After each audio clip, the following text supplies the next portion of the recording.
le port. Kuna, c'est une insulte. Port. En langue yemba. Hein, kuna. Et c'est une appellation injurieuse. Comme le dit le lyriciste Bantou, RAP, ça signifie rien à paix. Et chez nous, RAP veut dire Ladies and gentlemen, mesdames et messieurs, bienvenue sur Réussir au pays, une émission de 45 minutes qui parle de culture, d'entrepreneuriat et de développement personnel, car nous sommes convaincus que ce sont les éléments qui vont nous permettre de développer le Cameroun, notre quartier, et l'Afrique, notre pays. Aujourd'hui, nous allons recevoir une invitée de marque, une grande dame à triple casquette. Elle va nous parler de son parcours, qui est un parcours atypique, et d'où est-ce qu'elle vient, où est-ce qu'elle va aller. Et sans tarder, rapidement, nous allons prendre le jingle pour revenir. Alors, le jingle.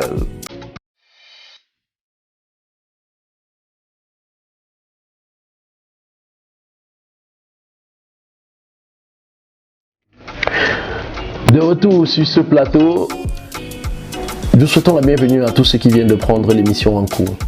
L'émission s'est réussie au pays. Aujourd'hui, nous allons recevoir une dame, une grande dame. C'est le docteur Rachel, épouse Sonkin. Oui, une très grande dame. Une dame, comme je vous ai dit à l'introduction, à triple casquette. Elle est docteur. Elle est Mamefort qui veut dire une reine-mère. Et ensuite, elle est présidente de l'association Kuna. C'est quoi l'association Kuna? Nous allons entendre parler de son titre de Mafo, qui est Mafo Kuala. Oui, et nous allons aussi parler de son titre de docteur. Sans tarder, nous allons, avant de recevoir notre invité, parler de la citation du jour.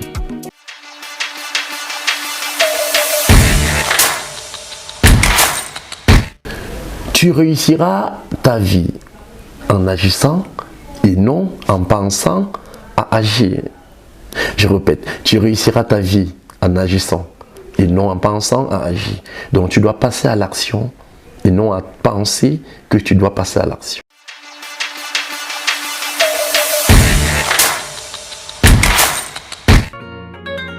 James, si tu veux devenir chocométo, si tu veux demeurer toujours qui te si tu veux que les cocos te yamo, si tu veux faire un tour dans mon bendo, Miss Rossi, yeah, yeah, yeah. No rest, no rush, mama. Miss Rossi, yeah, yeah, yeah. No rest, no rush, mama. Si tu veux demeurer toujours qui te si tu veux faire. Donc, nous allons recevoir la grande dame, Mamefort. Mamefort, c'est les chiens, c'est les noms. Merci, maman. Voilà. Notre invité est installé confortablement. Nous allons démarrer. Mamefort, bienvenue sur RAP, qui veut dire Réussir au pays, qui est un mouvement qui parle de la culture, de l'entrepreneuriat et du développement personnel. Vous allez vous prêter à un jeu, qui est le jeu de questionnaire. C'est un questionnaire, il faut être très vrai. Pour le moment, on va faire en deux parties. Première partie, deuxième partie. La première partie, on va rapidement se lancer aux questions. Mamefort, est-ce qu'elle est prête? Je suis prête. D'accord. Ok, première question. D'après vous, c'est quoi l'identité culturelle? Ben, pour définir de manière triviale l'identité culturelle, on pourrait dire que l'identité culturelle, c'est l'élément qui diffère une communauté ou un peuple d'un autre. D'un autre. Oui. C'est ça l'identité culturelle, c'est la particularité des us et coutumes d'une communauté. D'un peuple, d'une communauté. Oui, oui. Ce qui rend cette communauté ou ce peuple-là singulier par rapport à un autre. Oui. C'est une particularité d'un peuple ou d'une communauté. Merci beaucoup, Mamefort. Nous allons prendre la deuxième question qui est: est-ce que la culture est un élément pour le développement d'une communauté? La culture n'est pas un élément. La culture est... Just to keep me going, I need a sign, just to keep me hoping. La culture n'est pas un élément. La culture est l'élément du développement d'une communauté. D'une communauté. C'est l'élément cardinal. Tout part de la culture. On part de la culture pour pour se développer. On part de la culture pour s'affirmer. Donc la culture est l'élément fondamental de base du développement d'une communauté. Merci beaucoup. Et ça nous pousse également à la troisième question, à savoir, est-ce que notre jeunesse, d'après votre étude, votre observation, est-ce que notre jeunesse est-elle impliquée dans sa culture? Qu'elle soit de la Menoire, de l'Ouest ou de l'Afrique? Je vais dire oui et non. Okay, la réponse à cette question est oui et non. Double volet. Oui, elle est impliquée de manière informelle. Ça veut dire quoi? Ça veut dire qu'elle est impliquée à travers les traditions, nos traditions qu'on observe généralement dans les deuils, les funérailles, les enterrements et les activités culturelles, parmi lesquelles les activités développées par les comités de développement des différents villages. Oui, à ce niveau-là, les jeunes sont impliqués. Mais je voudrais dire que, comme j'ai dit tout à l'heure, que la culture était l'élément cardinal de développement d'une communauté, d'un peuple, de tout un peuple, de tout un pays. Une fois que, je vais dire, l'État a accepté que de son développement dépend de la culture, l'État fait donc tout pour que la culture soit au centre du contenu du manuel scolaire, afin que tout petit, à partir de la maternelle, que ce que l'enfant voit qu'on fait dans les rites, ou si tu veux, les événements qui se déroulent autour de lui, culturels, qu'il comprenne que ça fait partie de son identité. Et que l'école aussi est un élément ou une institution qui permet à cet enfant de grandir dans cette culture-là. De garder sa culture. De laquelle l'enfant puisera pour pouvoir grandir, se développer, et de laquelle l'enfant puisera le génie qui lui permettra, lui, de s'affirmer comme individu et de se développer comme individu, de s'identifier par rapport aux autres et de pouvoir voir quelles sont les particularités qu'il a par rapport à l'autre. Et une fois que l'enfant puise dans cette culture-là, je vous assure, c'est un enfant qui sera un enfant affirmé, un enfant complet et un enfant qui pourra aisément, comment dire ça, choisir ce qu'il faut prendre dans la culture de l'autre pour mieux s'enrichir et ce qu'il faut garder de côté. Oui. Donc, en quelque sorte, quand l'enfant connaît cette identité, il sait d'où il vient. Il sait d'où il vient, il sait d'où il part. Il va aller. Oui. Et là, ça permet aussi de faire naître, de faire exploser le génie de l'enfant. C'est de ça qu'il s'agit. Ça permet de faire exploser son génie. Donc ici, on va parler de la théorie de la culture. Puisque vous avez dit c'est de ça qu'il s'agit. Bien sûr, c'est la théorie de la culture. Ok, mais Mme Fort, vous voyez le pourcentage, si on doit parler du pourcentage, de l'implication et de non-implication de la jeunesse dans notre culture, vous pouvez donner quel pourcentage est-ce qu'on peut les appliquer? Du moment où j'ai dit tout à l'heure que l'implication était informelle, on va mettre 30%. Ok, moi je voyais 10, mais 30. Voilà. Oui. C'est vrai que c'est peu, mais bon, pour être optimiste, mettons 30%. Oui. D'accord. Maintenant, comment faire pour les impliquer dans notre... Du moment où les institutions, à travers l'école, n'arrivent pas à mieux jouer son rôle, la solution est toute trouvée. Les festivals que nous organisons sont des événements qui permettent donc à ces enfants-là de faire une immersion dans leur culture et de pouvoir dégager, exprimer tous les talents et les génies culturels qui sommeillent en eux. Et dont l'institution scolaire était justement ce qui devait permettre de faire émerger tout ça. Donc, à défaut de ce que l'école joue ce rôle, les festivals comme le festival Kuna justement sont des événements. Voilà, c'est ça. Ce qui me pousse à ma dernière question pour la première partie. Oui. Qui sont les responsables de l'éloignement de ces enfants, de cette jeunesse, dans la culture, dans leur propre culture, de leur implication dans leur propre culture? Vous avez cité les institutions. Qui d'autres pouvons-nous? N'ayons pas peur, tirer dessus, parce que si on ne le fait pas, c'est nous qui allons perdre la future génération.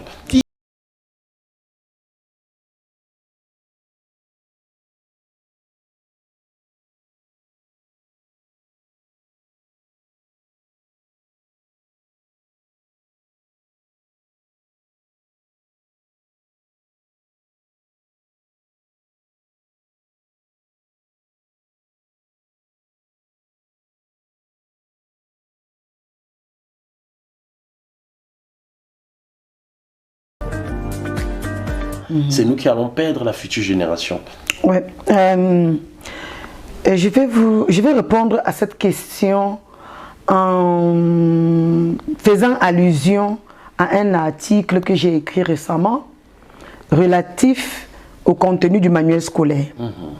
L'article est intitulé l'adéquation entre l'éthique camerounaise et le contenu, ou l'adéquation entre l'éthique et le contenu du manuel scolaire au Cameroun.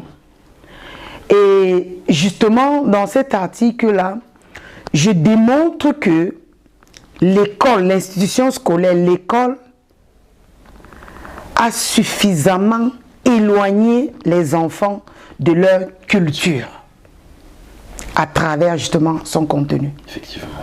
Et que, quand bien même l'école aurait joué ce rôle-là, c'est encore l'école qui est l'institution la mieux appropriée pour, à travers justement son contenu, pour ramener l'enfant dans son carcan culturel, pour lui permettre de pouvoir aisément contribuer au développement de son pays, s'affirmer lui-même en tant qu'individu et au-delà vendre sa culture au-delà des frontières nationales. Donc je vais dire que si nous souhaitons vivement, ardemment que la culture soit le socle de notre développement ou du développement d'un individu, du développement d'une nation, du développement d'une communauté, d'un continent, nous devons tout faire, mais alors tout faire pour que le contenu du manuel scolaire épouse les réquisites sociaux de cette communauté, de ce peuple ou de ce pays-là. C'est la seule manière pour permettre à la culture de contribuer efficacement, mais alors efficacement au développement du pays. Merci. Vraiment, merci. Donc, j'étais tout de suite, parce que là, c'est une très grande synthèse. Et pour sortir de là, pour sortir de cette première partie, de ce premier jeu de questionnaire, première partie, j'ai juste fait une remarque. Je ne sais pas si la caméra va se prêter à ce que je vais faire un zoom rapidement sur le cours de Mme Fort. Parce que là, je suis en train de voir, on parle de culture. Et là, elle a un signe de culture, que ce soit Mme Fort. Vous me permettez 2 minutes. Voilà, pour ceux qui ne voient pas bien, ça, ce sont des boucles d'oreilles, c'est en quai, ça c'est quoi Mme Fort? Parce que je vois c'est le Kuna. C'est le Kuna. Ok, on va arriver à la deuxième partie parler du Kuna. Et ici c'est un autre Kuna. Est-ce que la caméra a zoomé bien là?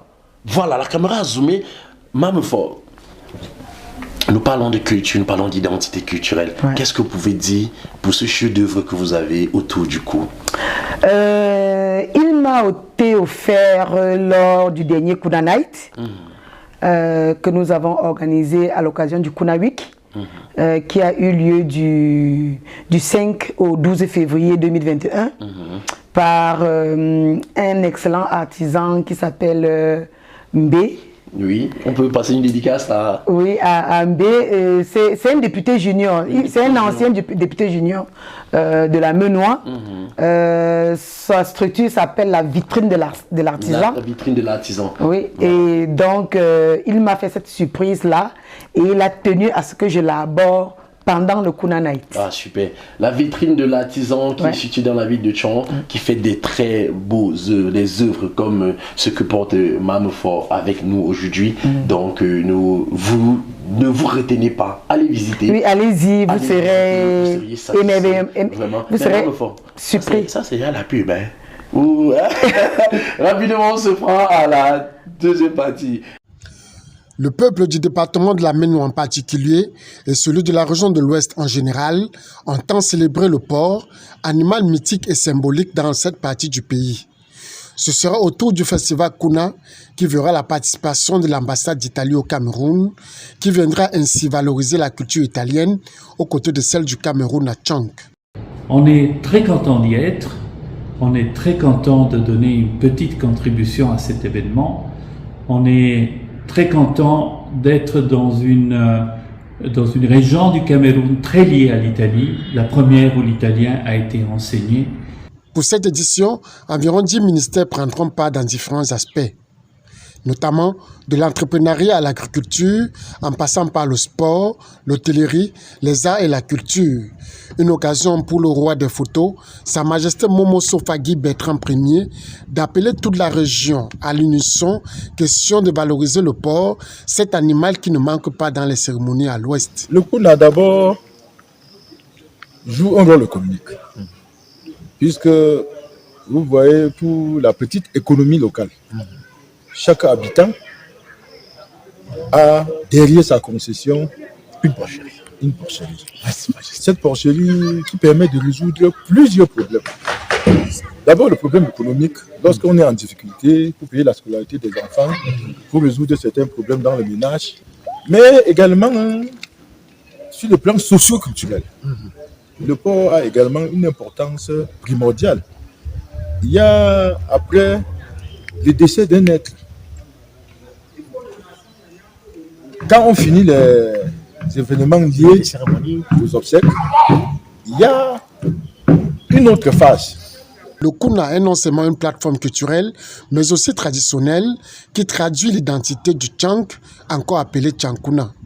Le porc, qui veut dire Kuna en langue vernaculaire, sera au centre d'une célébration de 7 jours à l'esplanade du musée des civilisations de Tchonk, où plusieurs thématiques seront à l'ordre du jour, chapeautées par le ministère des Arts et de la Culture du Cameroun. De retour sur ce plateau, nous avons pris une pause publicitaire et maintenant, qu'est-ce que nous allons faire? Nous allons visiter, on va dire les locaux ou l'emplacement, mais ici nous allons visiter le lieu du festival et la dernière conférence qui a été donnée par le docteur et avec toute son équipe pour le lancement de la prochaine édition du festival Kuna. Donc rapidement, on va aller visiter. Hein, donc on va aller visiter. Ok, thank you. On va visiter les civilisations. On va visiter rapidement.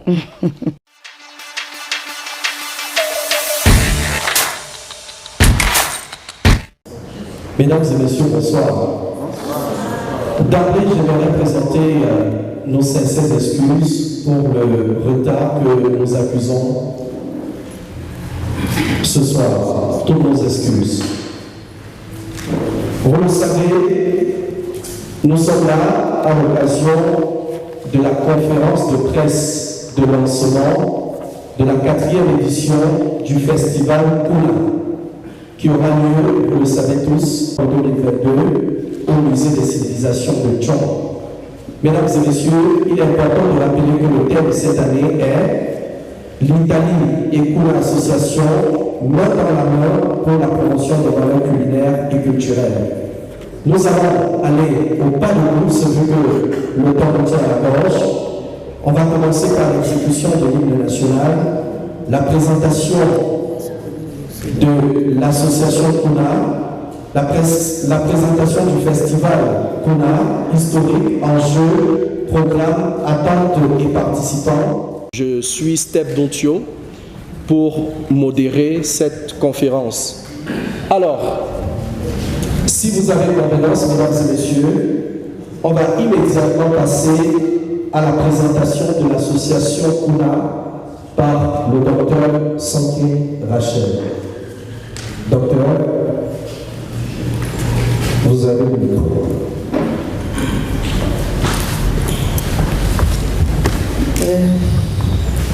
Bonsoir tout le de M. Douteux-Steph. Je voudrais présenter les excuses du comité d'organisation pour le retard que cette cérémonie accuse.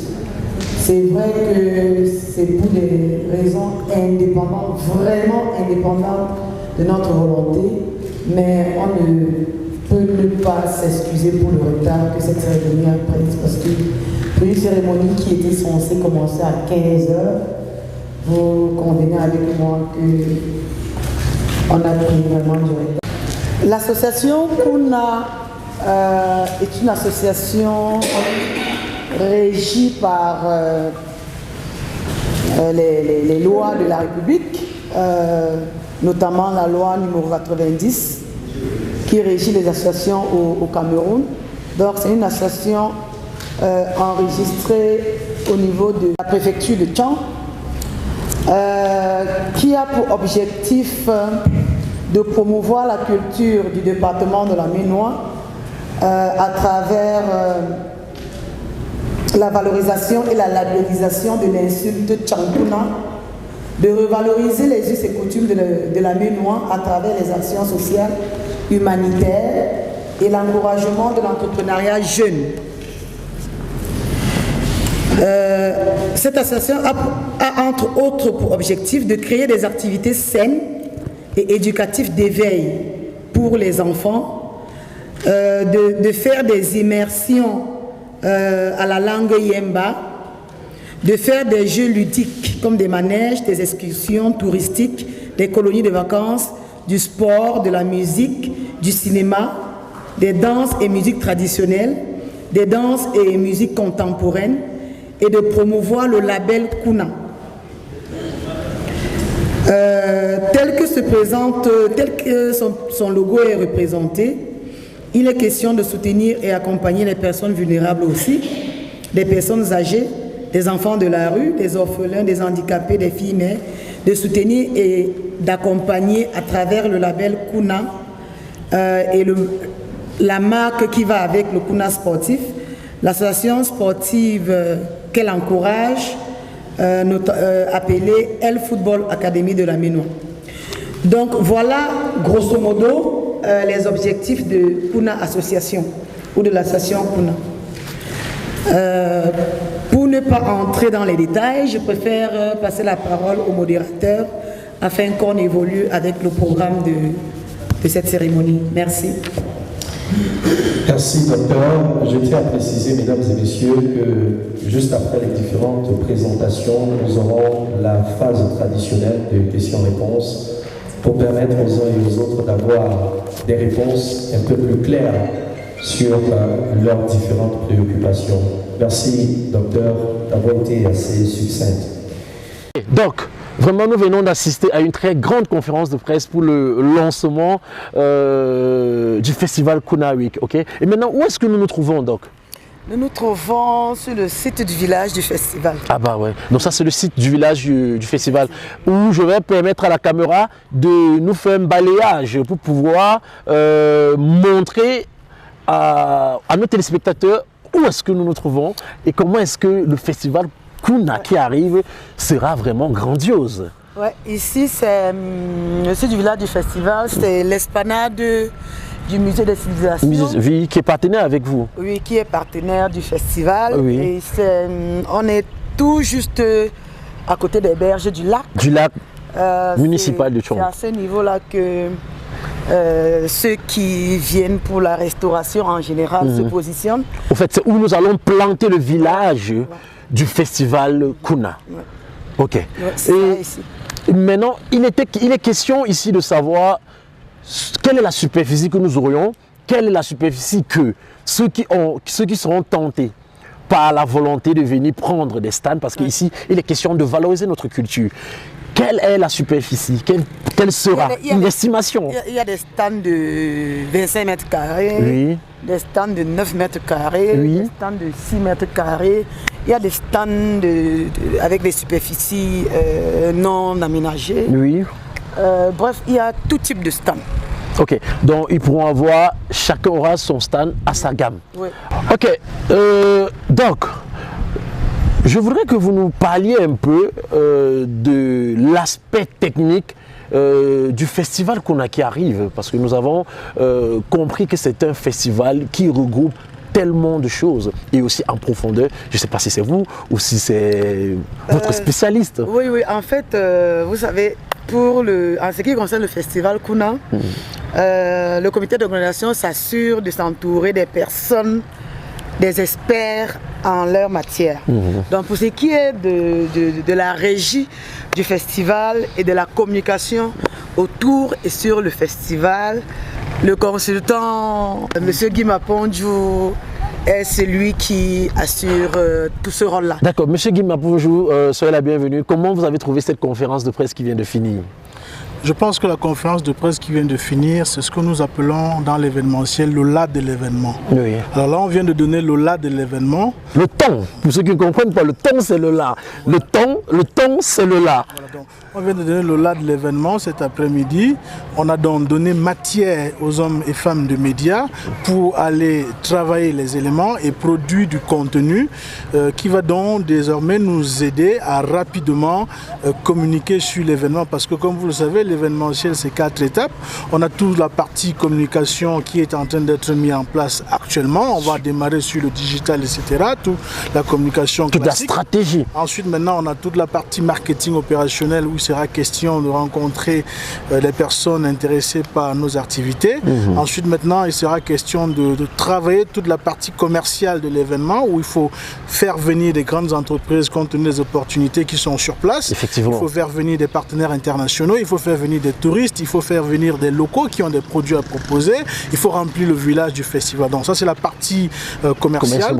Ensuite, maintenant, on terminera avec la partie production où nous avons un site de plus de 5000 m² qu'il va falloir remplir, qu'il va falloir faire venir du visitorat, qu'il va falloir arranger tout ce qui est partie logistique et technique, électricité, eau, gestion du site, mettre nos partenaires exposants à l'aise, mettre également de la matière pour que le visiteur qui vient au festival Kuna ne rentre pas comme il est venu, mais puisse acquérir des connaissances, puisse se divertir, puisse regarder l'animation et puisse repartir avec des informations qui lui permettront plus tard demain, pourquoi pas de devenir ambassadeur du Kuna. Du festival Kuna. Monsieur Guy, je vais encore vous voler quelques minutes en parlant ici du site. On va parler du site avec vous. Pour ceux qui seront tentés, qui auront l'envie, qui auront la volonté d'être curieux, de venir goûter au site du Kuna, quels sont les différents types de stands que nous pouvons leur proposer aux annonceurs, aux sponsors et autres?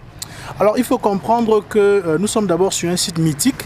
Ce site est mythique parce que c'est l'espace le plus beau du département de la Menoie et pourquoi pas de la région de l'Ouest. Vous avez en face de nous un lac municipal qui attire toutes les curiosités départementales. Vous avez derrière nous le plus grand bâtiment musée privé au Cameroun en dehors du musée national. Vous avez un centre artisanal à côté et vous avez tout autour l'Alliance franco-camerounaise de transition. C'est un site mythique et vous avez à 50 mètres de nous le grand campus universitaire. Donc, ceux qui viendront sur le site du festival Kuna, nous attendons les institutions. Nous attendons les entreprises privées. Nous attendons les collectivités territoriales décentralisées. Nous attendons les artisans. Nous attendons les PME et les PMI qui sont au Cameroun et dans la localité. Donc, sur le site du Festival Kuna, on aura des institutions. Quand vous avez institutions, ça peut être l'État, ça peut être les organismes internationaux, etc. Nous aurons les entreprises privées, entreprises d'animation, producteurs et distributeurs de produits alimentaires, etc. On aura des entreprises, des artisans qui viendront avec les objets d'art, etc. Nous aurons les commerçants locaux qui ont un produit à présenter, qui ont une innovation à faire savoir. Donc on les offre donc un espace où tout le monde se retrouve dans un même lieu pour discuter des mêmes choses pendant un même temps.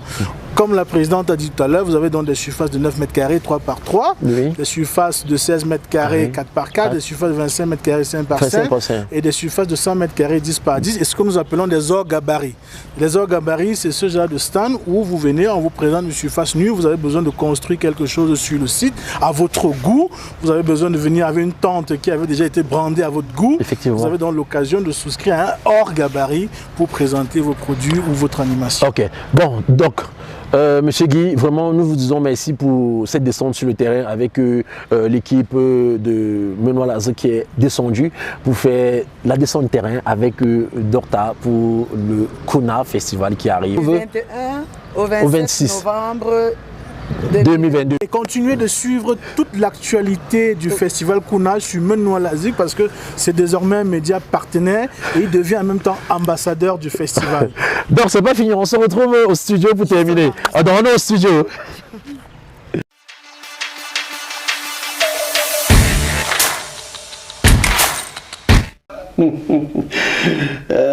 Mame Fort, vraiment, j'ai aimé votre présentation, votre site et vraiment la conférence de presse. Oui, je tiens aussi à saluer toute l'équipe du festival Kuna. Mais rapidement, avant de passer au deuxième questionnaire, nous allons rapidement prendre la question du jour qui va vous permettre de gagner des lots offerts par nos sponsors, nos partenaires, ceux qui ont décidé de nous accompagner dans ce mouvement. Et pour ceux qui ont joué la dernière fois, les gagnants seront affichés quelque part, je ne sais pas si c'est en haut ou si c'est en bas. Vous allez voir vos noms et vous allez être contactés pour le retrait de vos lots. Mais c'est la question du jour.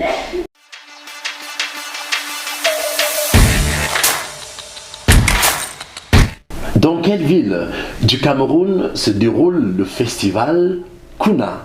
Je répète, dans quelle ville du Cameroun se déroule le festival Kuna? N'oubliez pas, vous laissez vos réponses. Si c'est sur Facebook, un commentaire. Si c'est sur YouTube, un commentaire. Et si vous êtes en train de voir sur le petit écran, vous laissez par SMS au 6 98 37 115 79. Le 6 98 37 75 79.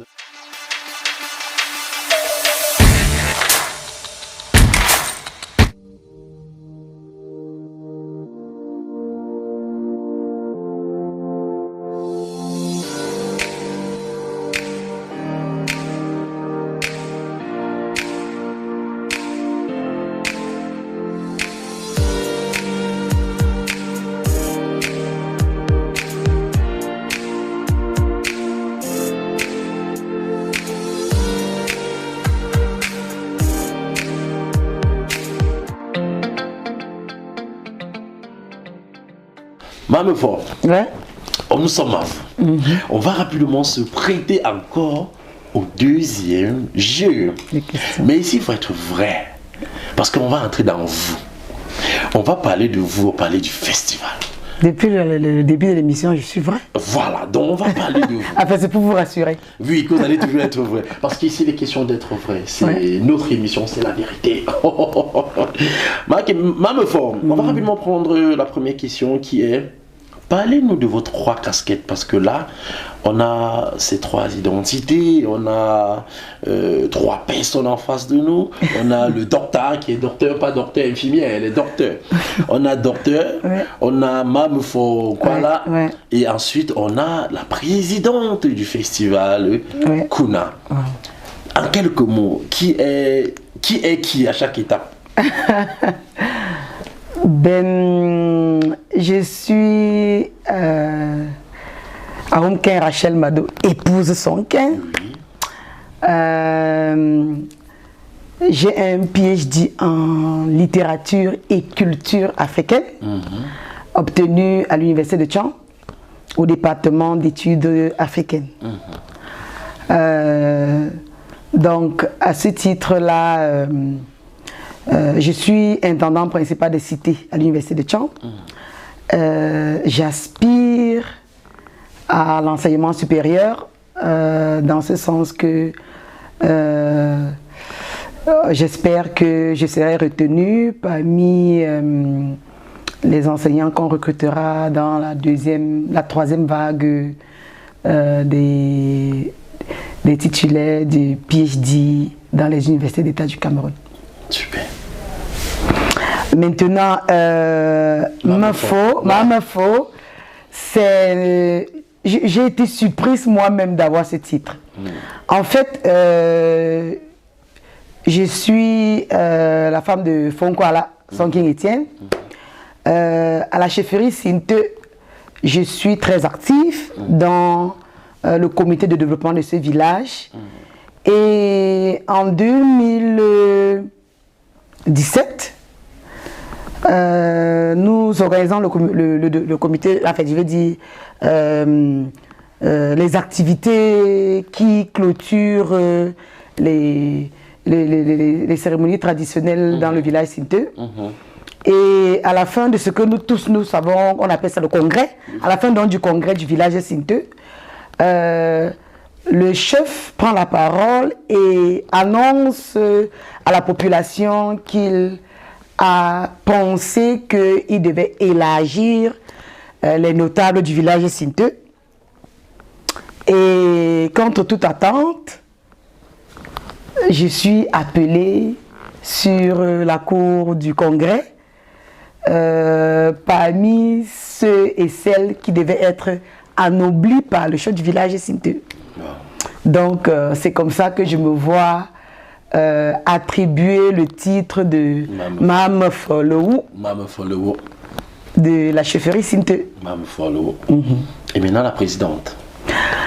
Ben, je vais vous dire que mon parcours universitaire est un peu atypique, si on peut qualifier ça comme ça. J'ai une licence, j'ai un bac à 4 allemand, donc j'avais un penchant pour les langues. Ce qui fait qu'à l'université de Tchang, je me suis inscrite au département de langues étrangères appliquées, où je me suis inscrite à la filière trilingue allemand. Après l'obtention de ma licence en trilingue allemand, je voulais bien continuer mes études, mais il se trouve que à cette époque-là, il n'y avait pas d'enseignants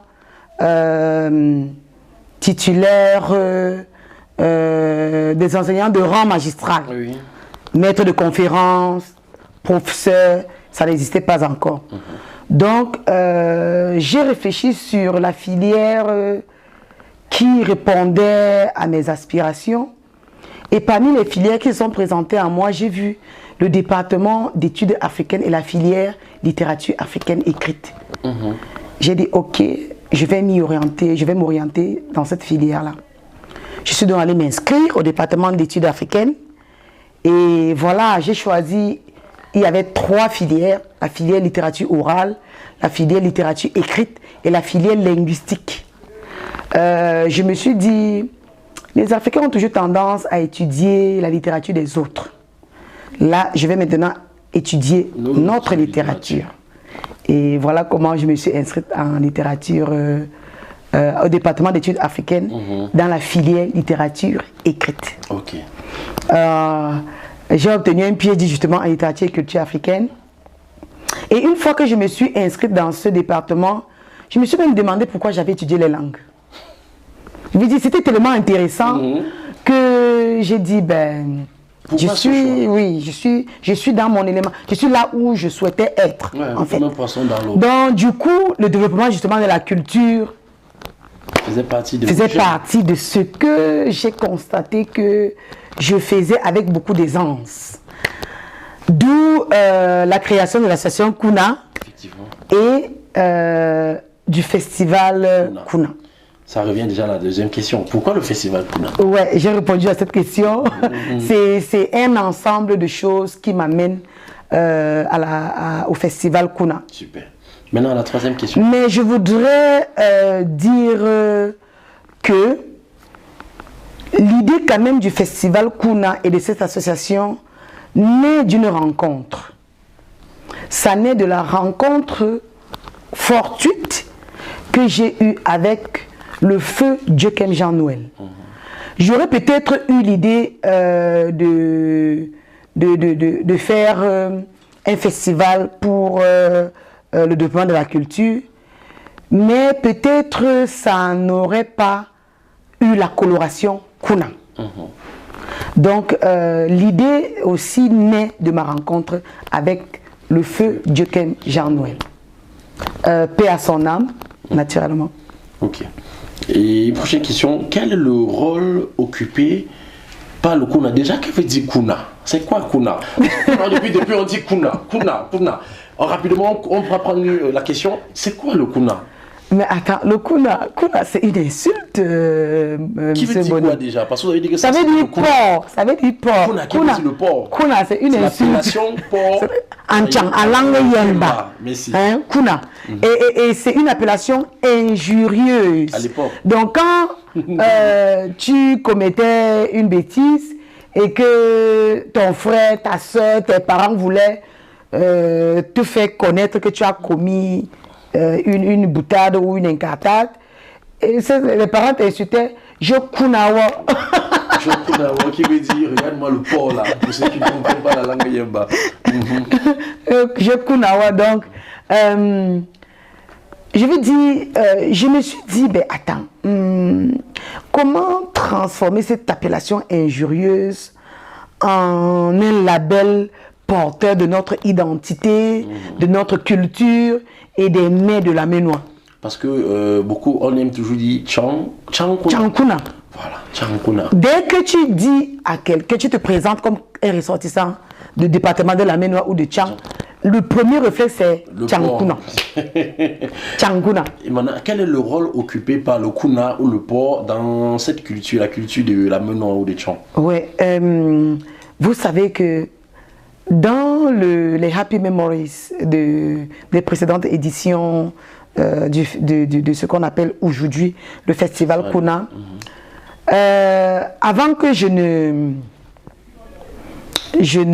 dise quel est le rôle, enfin, je peux m'en inspirer parce que beaucoup de personnes se sont amusées à dire ce qu'ils pensaient du label Kuna.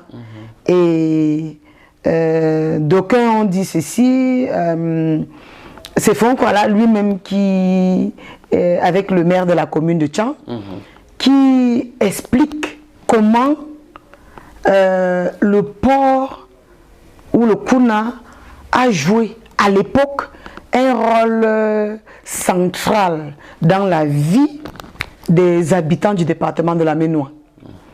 Il se trouve que à l'époque, que tu te dis un homme responsable naturellement, tu devais avoir 3 choses.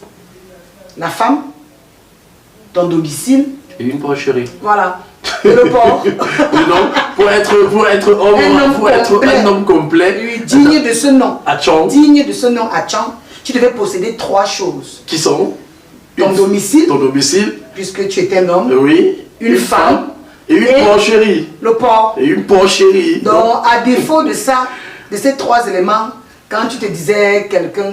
Non, tu n'es pas... Il te manque quelque chose. Ouais, vous n'avez pas encore atteint ça. Vous n'avez pas encore rempli les conditions requises pour être appelé un homme digne de ce nom. Et donc, l'histoire dit que lorsque un homme commettait une faute et qu'il fallait le sanctionner, la première chose qu'on faisait, on lui enlevait son porc. Donc, vous voyez à quel point le porc occupe, ou a occupé et occupe encore. Quand un homme faisait une bêtise, oui, pour le sanctionner à l'époque, puisqu'il n'y avait pas le palais de justice, l'institution judiciaire n'existait pas. Donc, au niveau de la communauté, pour le sanctionner, on lui enlevait son porc. Good. Parce que le porc était sa richesse. Super.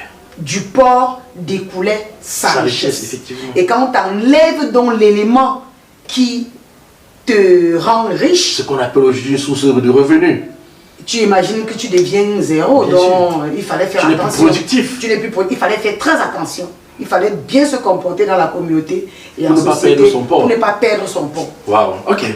Et quel est l'apport du festival Kuna à cette jeunesse dont on a parlé en première partie, qui est cette jeunesse qui a perdu sa culture?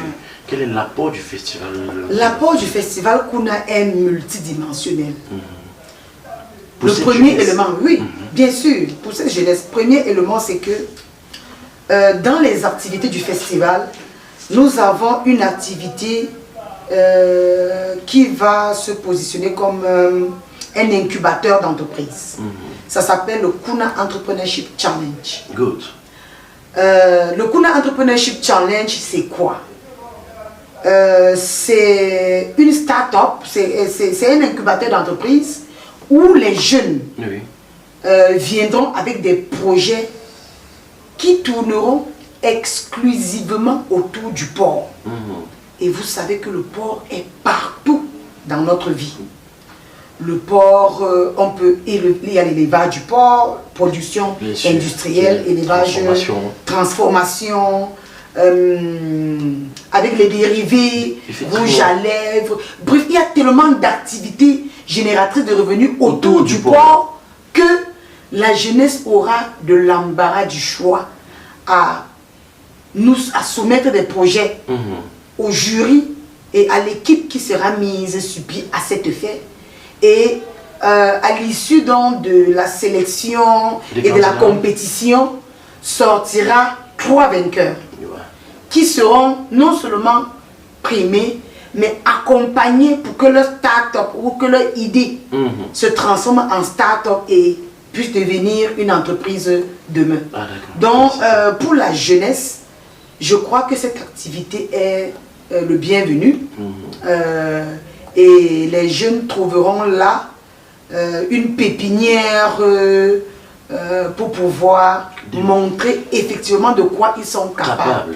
Afin que nous voulons que le festival Kuna soit un tremplin pour cette jeunesse-là, afin que cette jeunesse ne se retrouve plus dans le désert en train de vouloir aller à l'étranger, mais trouve sur place des éléments convaincants, des activités assez convaincantes pour leur permettre de sortir en eux tout le génie qu'ils ont et de pouvoir à partir de là se réaliser dans la vie.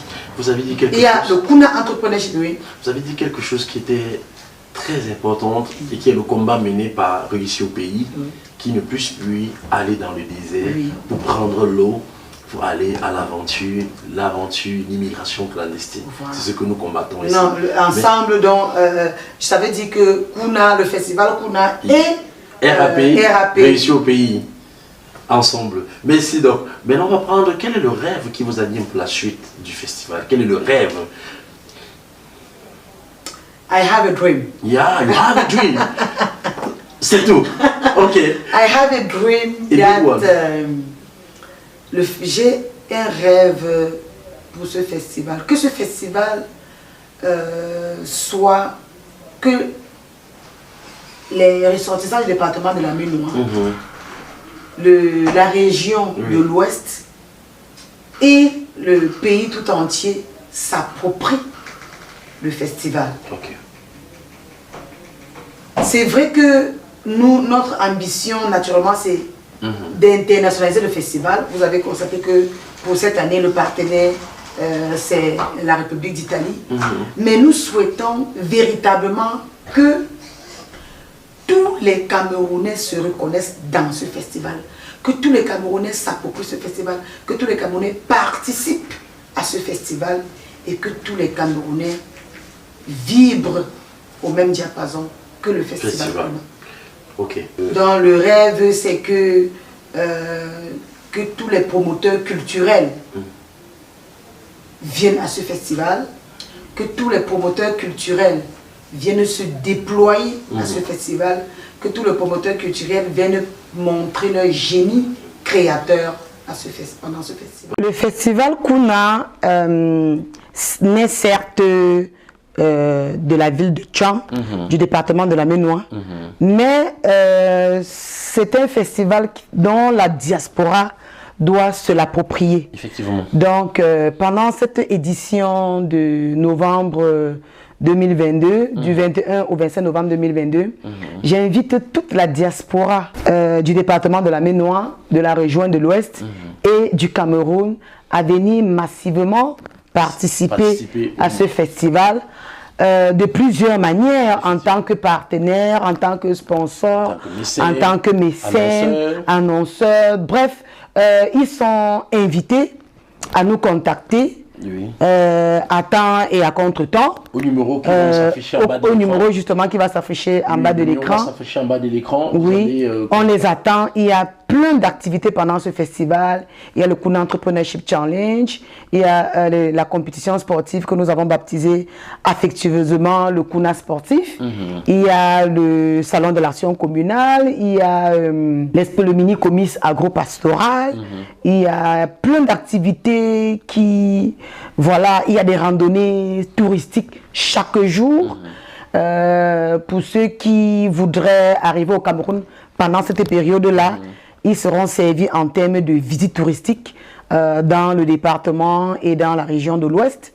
Donc, il y a beaucoup d'activités qui sont particulièrement intéressantes. Donc, voilà, nous vous invitons, nous vous attendons et nous serons heureux de vous recevoir et de prendre soin de vous pendant toute la durée de ce festival. Donc n'oubliez pas, le Kuna Festival, c'est une identité culturelle et toi qui me regardes en ce moment, tu es appelé à ajouter, à familiariser, à fusionner, à faire de ça ton identité. Mécène, annonceur, partenaire, vous êtes invité à coller votre image à l'image du Kuna Festival en contactant la direction au numéro qui va s'afficher et de venir participer.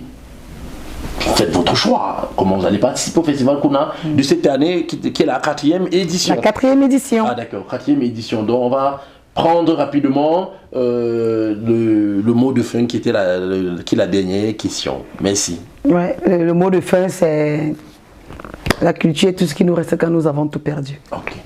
La culture est tout ce qui nous reste quand nous avons tout perdu. Ça va s'ajouter à la citation d'aujourd'hui, puisque j'ai dit la citation. On réussira sa vie en agissant et non en pensant à agir. Merci. On va faire une dernière chose pour sortir. Vous allez regarder la caméra. Ouais. Vous allez d'abord dire en langue française un mot pour la jeunesse africaine, camerounaise, celle du département de la même à la région de l'Ouest qui nous regarde. Vous allez lui donner un petit conseil. D'abord en langue française et ensuite on va faire en langue Yemba. Ce que je peux dire à la jeunesse... Oui. Regardons notre caméra, maman. Oui, oui, oui. Voilà. Ce que je peux dire à la jeunesse, c'est de s'intéresser, à la culture, de puiser dans la culture tout ce qu'il faut pour pouvoir se réaliser et s'accomplir. Parce que regardez ailleurs, regardez l'Asie, regardez l'Europe, regardez les autres continents. Ces continents-là puisent dans leur culture pour se développer et se réaliser. Donc, si la jeunesse camerounaise et africaine en général veut se réaliser, elle doit absolument puiser dans sa culture pour y arriver. Maintenant, en langue Yemba. Et on ne peut pas, et pour me dire, personne à la zik, mais nous là, à Sengwa, à Joumi, pe ponte les pe ponte les chitimbon, mais la mi au sein Jésus ou faou te bien ça à Jésus ou voilà. Donc pas même y aller de wele legne. Pe zemenola zemerla manou sechala. Ok, c'était pour dire en Yemba ce qu'elle a dit en français. Vraiment, nous allons dire merci pour votre temps, pour votre disponibilité pour être présente sur ce plateau. C'était Réussir au pays, qui est une émission où nous parlons de culture, d'entrepreneuriat et de développement personnel. J'espère que tu as aimé et que tu ne vas pas manquer au prochain rendez-vous. C'était Joël Bonny, Sa Majesté Forçango, qui est là pour vous servir et pour vous apporter l'éclairage. Et je suis votre lanterne pour pouvoir vous mener à bien dans notre mission. J'espère que tu vas bien et qu'il t'arrive que des choses bien. Tu likes, tu commentes, tu partages, tu invites les autres pour qu'ils se regroupent pour qu'on crée le mouvement Réussir au pays. Donc, partage.